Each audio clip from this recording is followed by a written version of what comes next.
બીજું આવશે હવે પેલું એનું આપણે કોનું કર્યું અબાકસ નામના વૈજ્ઞાનિકે શું કર્યું હતું એક લાકડાની ફ્રેમની અંદર તાર ગોઠવાના 10 મણકાઓ ગોઠવાના ગોઠવું હતું મણકાને પારા પારા ગણતરી કરવું હોય તો પારા ગણવાના પારા ગણીને હિસાબ કરવાનો ઈ શક્ય રહ્યું પછી કોણ આવ્યું હતું બેસ પાસ્કલ કોણ બેસ પાસ્કલ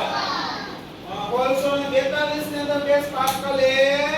કેલ્ક્યુલેટરની રચના કરી કેલ્ક્યુલેટરની રચના કરી કેલ્ક્યુલેટરની રચના કરી પણ એ કેવું હતું મર્યાદિત કાર્ય કર્યું કે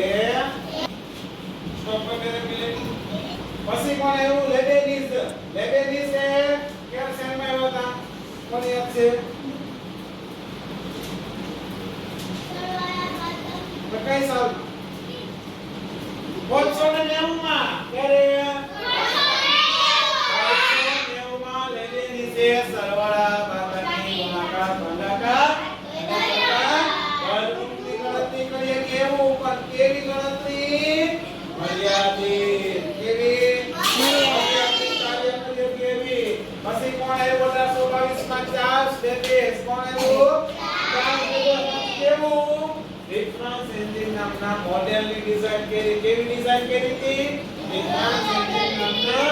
મોડેલની ડિઝાઇન કરી હતી ત્યાર પછી 10 વર્ષ પછી ચાર્લ્સ બેબેજ પાછો ફેરફાર કર્યો 1833 માં ક્યારે 1833 માં બનાવ્યું એનાલિટિક કેવું એનાલિટિક એન્જિનની રચના કરી એનાલિટિક એન્જિનમાં એને શું કર્યું ગણતરી કરવા માટે એરિથમેટિક યુનિટ બનાવ્યું કેવું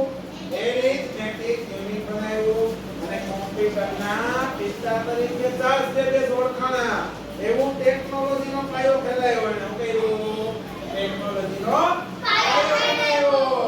પછી કોણ આવ્યું 1940 ના ગાળામાં જ્હોન વાન ન્યુમન કોણ આવ્યું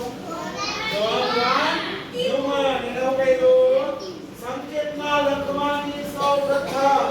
સંગ્રહ કોમ્પ્યુટર માટે વિકાસની શક્તિ સ્ત્રોત ભાષાની શોધ કરી લખવાની શોધ કરી અને ભાષા કોણે કરી જ્હોન વાન ન્યુમન પછી કોણ આવ્યું 1947 માં જે પ્રેસ્કોટ એકોર્ડ અને જ્હોન ડબલ્યુ મોન્સલીએ યુનિવર્સિટી ઓફ ધ પેનિન્સ્યુલામાં વિશાળ કદના એટલે કે રૂમ જેવડું સૌપ્રથમ મશીન ENIAC નામનું મશીન બનાવ્યું કેવા નામનું